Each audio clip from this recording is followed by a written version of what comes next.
Olá, seja bem-vindo a mais um programa Pensar Agro. Eu sou Izan Rezende. Hoje nós estamos aqui no estúdio Pensar Agro recebendo o nosso ilustre amigo e irmão José de Arimateia Barbosa. Meu amigo, muito obrigado por estar aqui conosco. O agradecimento faço eu, o Izan, e a todos que nos assistem nesse instante. É um privilégio, por que não dizer um contentamento, uma alegria muito grande estar aqui frente a frente com você. Alegria nossa. E hoje nós vamos falar de um assunto muito importante, que é sobre cadastro territorial e registro jurídico. E nada mais essa autoridade, que é vice-presidente do Instituto de Registro Imobiliário do Brasil, o IRIB, é tabelião titular do Cartório de Registro de Campo Novo do Parecis e que tem uma amplitude dentro desse tema, não só a nível nacional, mas internacional também. Qual é a importância, doutor Arimateia, para as políticas públicas, o cadastro territorial e registro jurídico? Meu caro Izan e distinto público que nos assiste nesse instante, é tudo em termos de organização governamental. Nós, no Brasil, não temos uma lei nacional de cadastro. A bem da verdade, temos muitas leis, né? Ao revés do que estou a falar. Todas as leis, elas fazem referência a cadastro, mas de uma maneira local. Temos aí no estado vários municípios, no país outros tantos. Cada município tem a sua lei disciplinando o seu cadastro. Esses cadastros não se interconectam. Entendi. E a nível estadual e federal, também no plano horizontal e no plano vertical, as instituições existentes, os órgãos públicos, eles não sentam à mesma mesa para tratar do cadastro tal qual deveria ser, a exemplo do que acontece nos países civilizados, onde a base cadastral é a base para a registral. No Brasil, o registro nasceu primeiro, se não temos uma lei nacional de cadastro, se temos a matrícula que foi criada pela Lei dos Registros Públicos, lá em 1843, nós não temos essa interconexão entre um e outro. O Estado produz o título, esse título é levado ao registro, o que se registra são os direitos reais sobre essa propriedade, mas não é atribuição do registrador fazer com que aquele cadastro ele seja conferido ou confiável, partindo do princípio que há uma presunção de que o Estado produziu um título legítimo, um título que não tem nenhuma mácula. Então, deixa só compreender aqui. Quando vai o título para registro, o cartório faz o registro e não tem um banco nacional para disponibilizar essas informações. E quando não tem um banco nacional para disponibilizar essas informações, significa que os registros eles são feitos e restritos aos municípios e que a União não tem essas informações. Nós temos aí as informações, só que esse banco de dados, ou o contido nesse banco de dados, não representa o real. Vamos analisar a malha fundiária do país. Nós temos terras públicas, terras privadas e terras devolutas. Perfeito. Há uma distinção entre as três. Muitos pensam que a terra devoluta é a mesma terra pública. É possível ter uma distinção, e nós sempre fazemos essa distinção quando estamos a tratar desse assunto. O deputado Lúcio Moschini, lá de Rondônia, do MDB de Rondônia, ele tem um projeto sobre essa questão. E o projeto do Lúcio Moschini, ele diz que decorrido quase 200 anos, foi criada aquela Lei 601 de 1850, e ela diz que terras devolutas são aquelas terras que não são privadas. né? Isso faz lembrar lá no Alto da Compadecida, né? O Chicó e João Grilo, quando diz lá, é porque é. Não se tem no direito brasileiro a possibilidade de você adquirir se não tiver um título de transmissão dessa propriedade. Um título que faça com que haja o destaque do bem público para o privado. E esse bem público tem que ser também conhecido, ele tem que ser georreferenciado, há que se ter uma matrícula distinta desse bem público. Hoje o Superior Tribunal de Justiça, ele entende que não basta o Estado dizer que é dono, que ele tem a propriedade de determinado bem. É necessário que ele, Estado brasileiro, também tenha a matrícula daquele imóvel e tenha tudo isso em cartório registrado. E isso nós não temos. Não tem.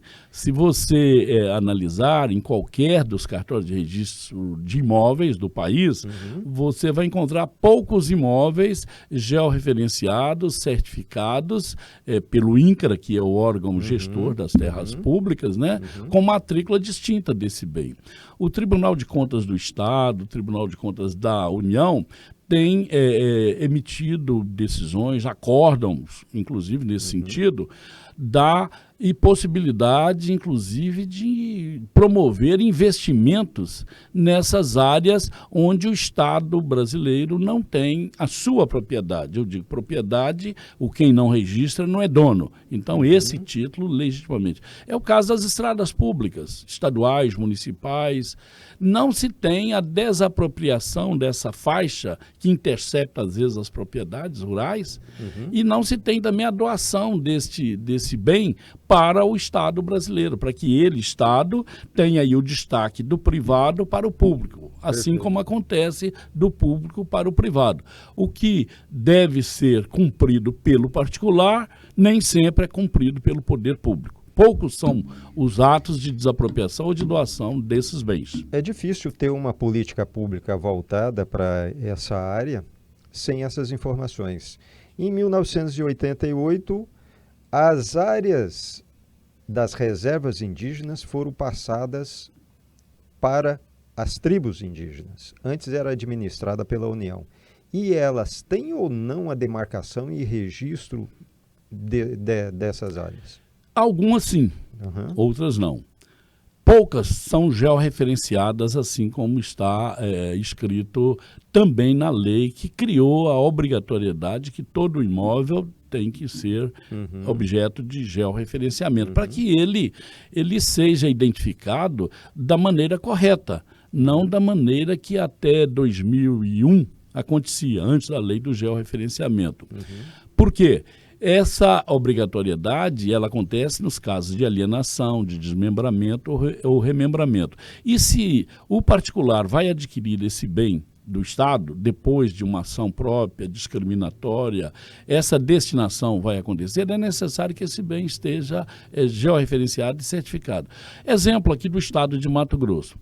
Foi promulgada uma lei onde desobrigava o Intermate de georreferenciar as suas áreas, né?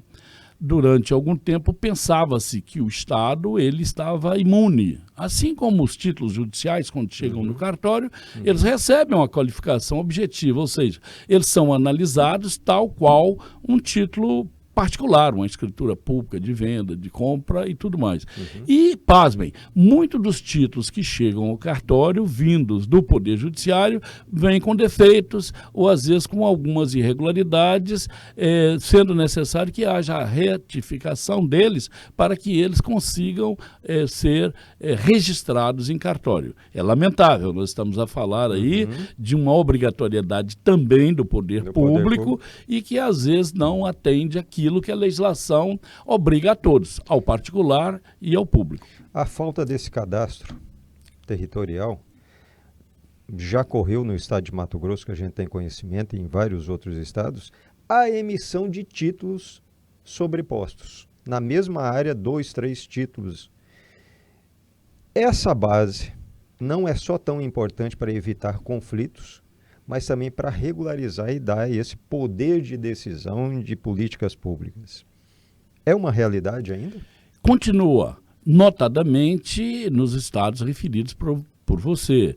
Na Amazônia, de um modo geral, eu prefiro falar Amazônia brasileira, né? Assim como o senador Mozarildo dizia, a Amazônia é legal, qual que é a Amazônia ilegal, né? Não existe. Então nós estamos a falar do nosso país, da Amazônia, onde isso acontece.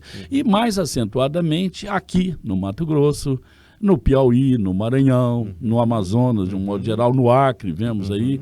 E esses conflitos se arrastam anos a fio, disputas intermináveis, né? Nós temos um caso emblemático no Ceará, onde determinadas cidades, elas têm dificuldade em punir, inclusive, um infrator, na área criminal, inclusive, onde se instaura o processo, né? É no local do crime, né?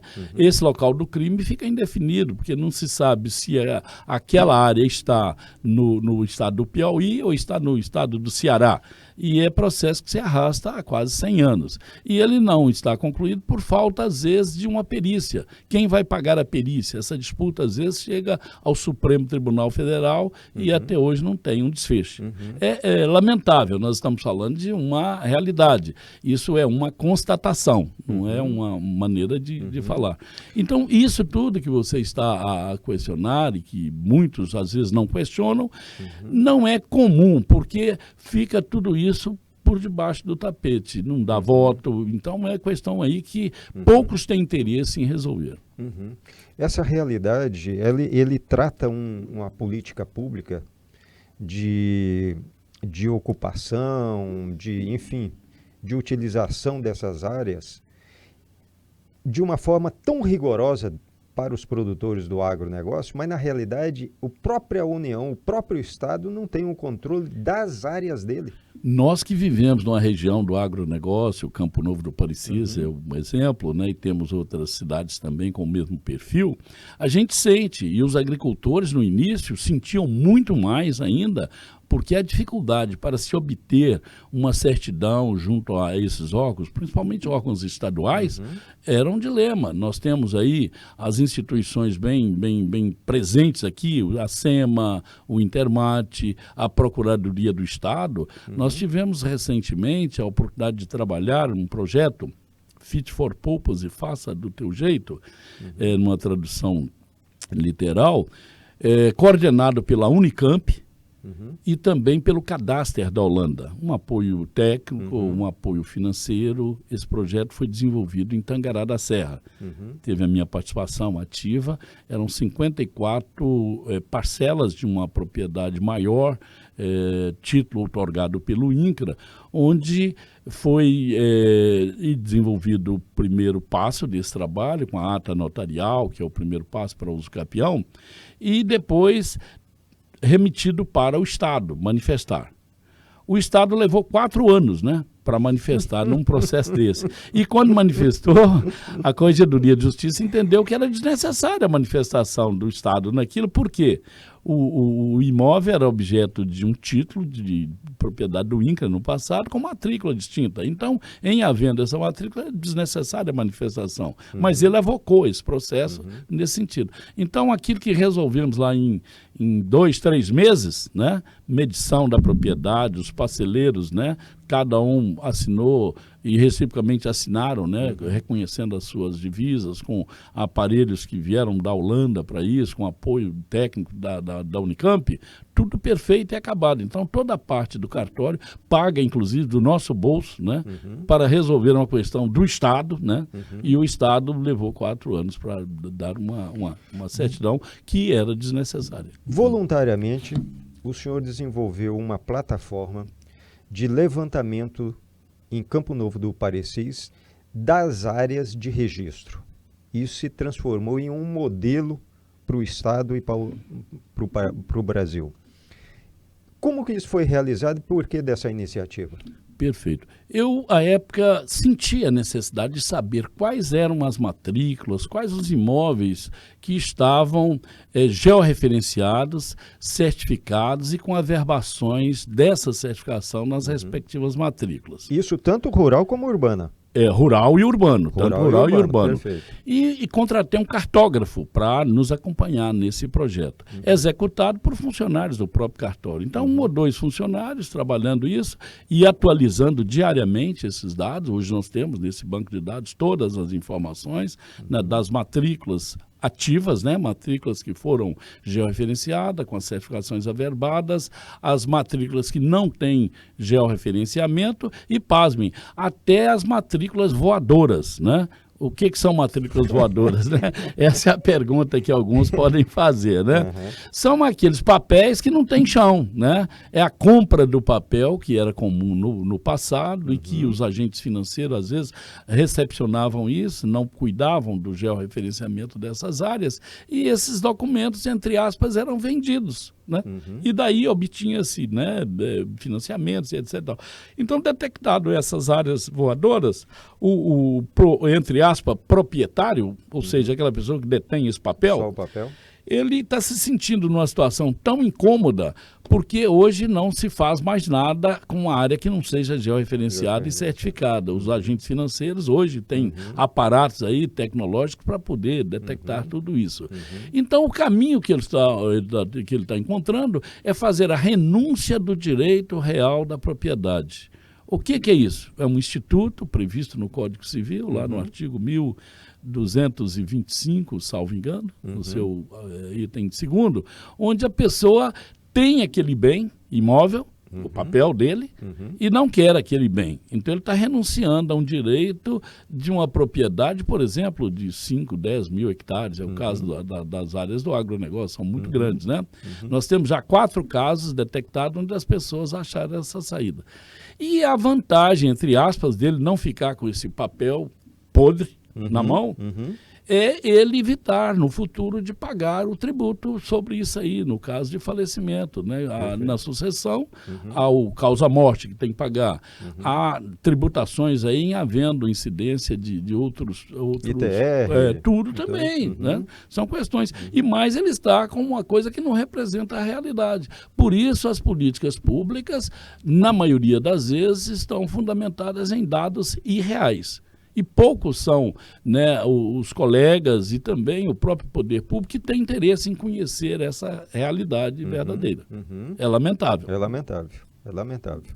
O senhor já falou a respeito da importância do georreferenciamento, que veio em 2001 e deu uma obrigação até os 4 módulos.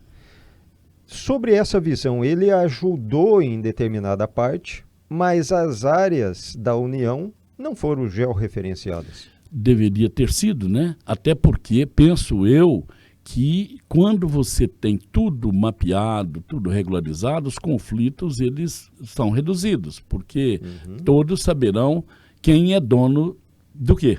Perfeito. Quando da edição do projeto de lei que resultou na Lei 10.267, que é a Lei do Georreferenciamento, na verdade essa lei ela veio com 6 artigos, e a finalidade foi alterar outros artigos, a obrigatoriedade do cadastro para o bem público também, né, bem público imóvel, a alteração na Lei 6.015, né, que é a lei básica dos registradores de imóveis, que é a lei dos registros públicos, e também para o privado de conhecer o que é dele, a propriedade privada.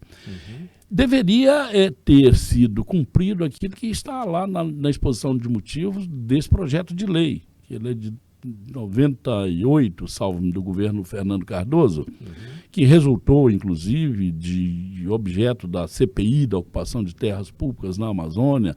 Tudo esse trabalho foi feito preliminarmente para justificar a edição dessa lei. E a própria lei diz que toda a propriedade até 4 módulos, né? No caso aí, Campo Novo, 4 módulos representa 400 hectares, né? Toda a área até esse limite, ou menos em outros municípios, deveria ser georreferenciada pelo poder público, pelo poder público, de forma gratuita, e a partir daí viria as outras áreas a serem georreferenciadas e tal. O que aconteceu foi o inverso, né? As grandes propriedades foram georreferenciadas com alto custo para o agricultor, Sim. pagando preços enormes, porque poucos eram os geomensores, né, que cuidavam disso. Hoje tem um número maior, mas inverteu-se. Ao invés de fazer aquilo que a medida provisória previa, a exposição de motivos, que é começar do pequeno, para que tivéssemos aí o Brasil com a malha fundiária perfeitamente identificada, começou-se de cima para baixo. E hoje a gente vê a dificuldade do pequeno, às vezes, em georreferenciar seu imóvel, porque houve muito erro nesse contexto e até hoje há muita retificação do que se falou. Na realidade, antigamente as matrículas e a demarcação do perímetro era puxado na corda, na corrente, né? Então, hoje com a tecnologia, para o georreferenciamento, sempre aquela propriedade ela vai dar uma área menor ou maior.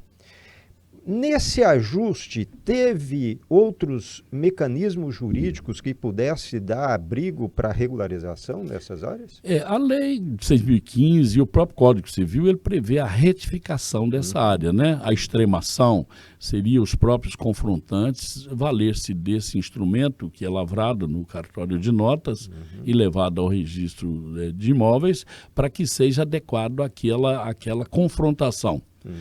Mas sobre a questão das matrículas com descrição precária, que é esse o caso, né, que estamos a falar aí, elas vêm do próprio poder público, porque no passado buscava-se confrontar com pessoas e não com o imóvel. A lei diz que o imóvel X confronta com o imóvel Y, né? Georreferenciado.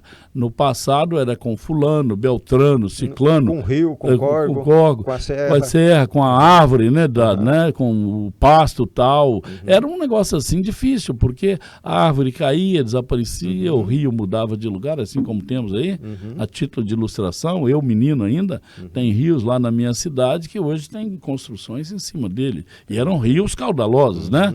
Aí não vamos adentrar nesse pormenor aí, mas só para ter ideia de como fica, então, a confrontação buscando esse acidente dentro da propriedade, né? Se a União hoje propõe políticas públicas e tem uma lei específica para isso, para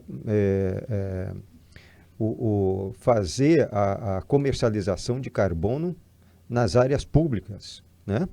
Se ele não tem um GEO, não tem nenhum cadastro territorial, nenhum registro jurídico sobre essas áreas, qual é a validade dessa lei e qual é a funcionalidade prática dela?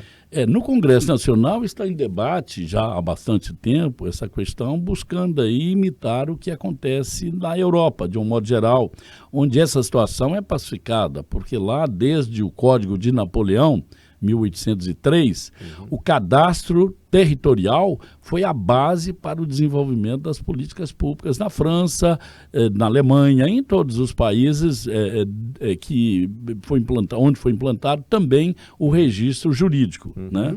O nosso, inclusive, deve-se ao que foi feito na Alemanha, na Áustria, né? E em comparando esse cadastro territorial com o registro de lá, a gente vê que desde aquela época eles já não tinham o problema que nós temos aqui. Então pode-se dizer que estamos atrasados aí há mais de 200 anos, a verdade é essa aí.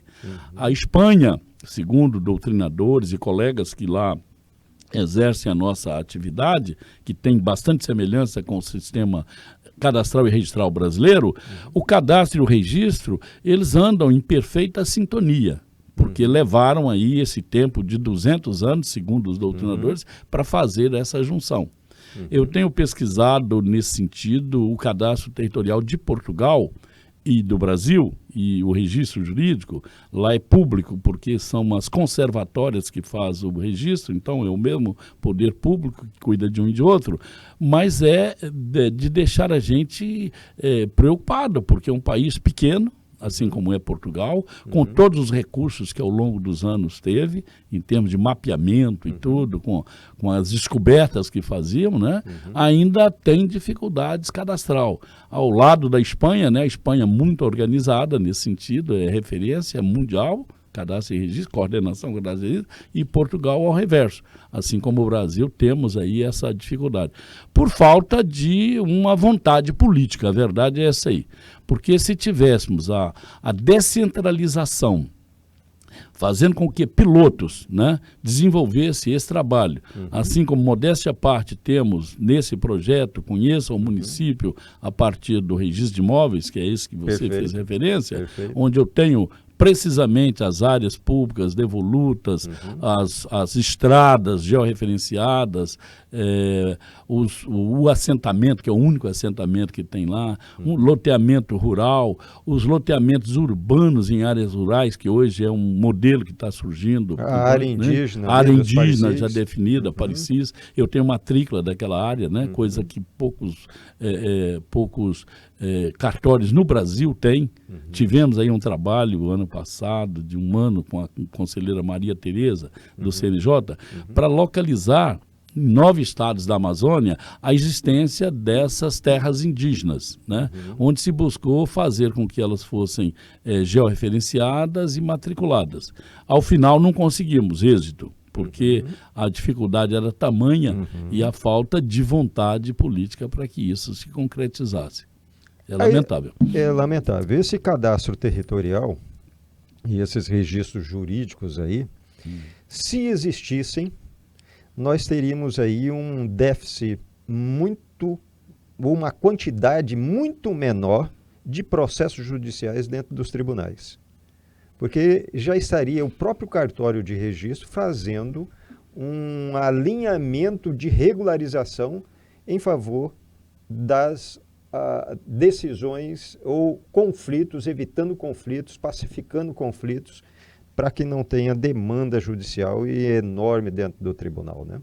Perfeitamente. Essa conclusão tua é a que nós temos e que eu acredito que grande parte dos estudiosos desse assunto tem.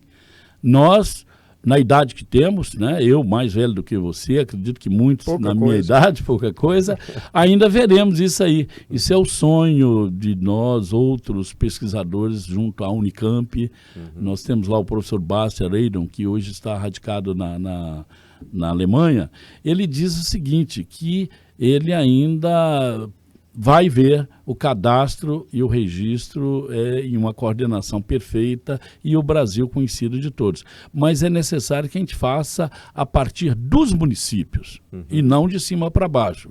Aí teremos que ter parlamentares que sejam municipalistas com o objetivo de dar ao município a necessária infraestrutura para que tenhamos aí, a partir dele, essas áreas conhecidas, com pilotos, é claro. Sendo assim, nós vamos, a partir dele, chegar ao complemento do que tem no Estado e na União, partindo daqueles que estão numa situação mais ou menos privilegiada, onde já existe alguma coordenação, deixando as curvas de rios, né, assim no popular a gente diz, para depois, porque é fácil, né, levar o que já está mais ou menos organizado e deixar o que é pior para depois. É através dos pequenos que chegamos nos grandes rios. A verdade é essa aí. Esse desenho que o senhor apresenta, doutor Arimateia, ele, além de ser viável, ele é o mais palpável no sentido de execução. Perfeitamente.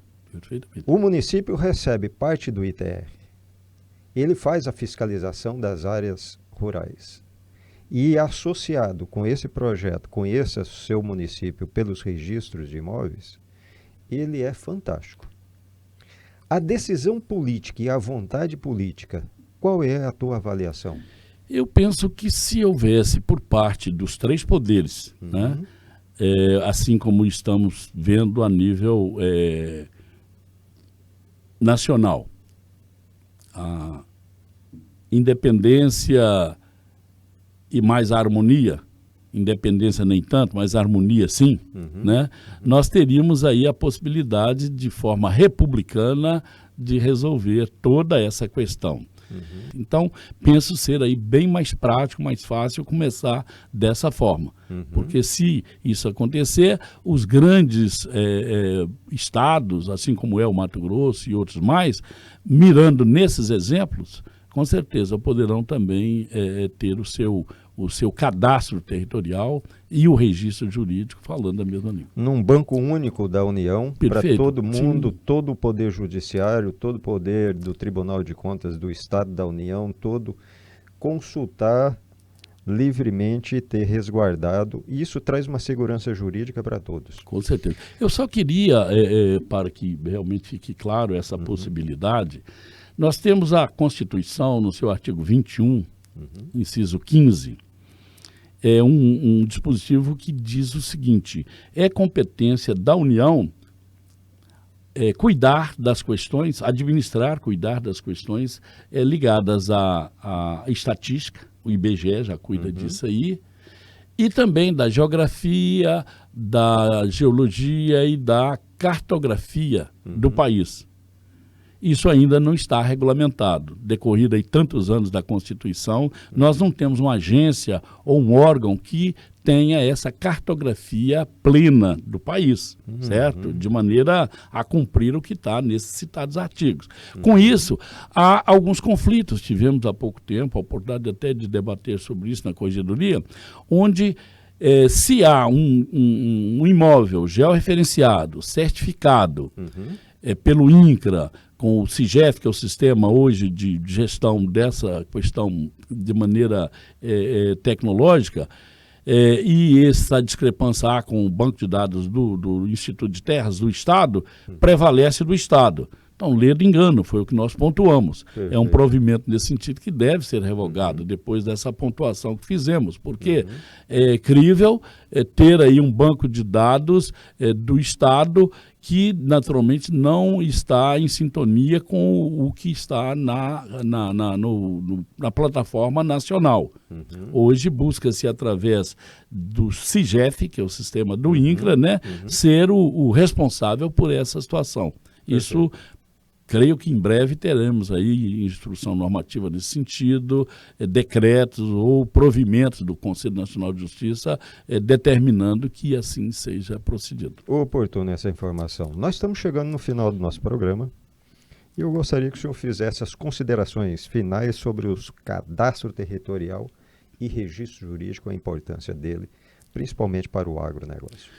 Eu sinto muito à vontade em falar, né, sobre esse tema. Há muitos anos, né, pesquiso sobre ele. A minha dissertação de mestrado agora em Ciências Políticas e Jurídica em Porto, né, é sobre esse tema.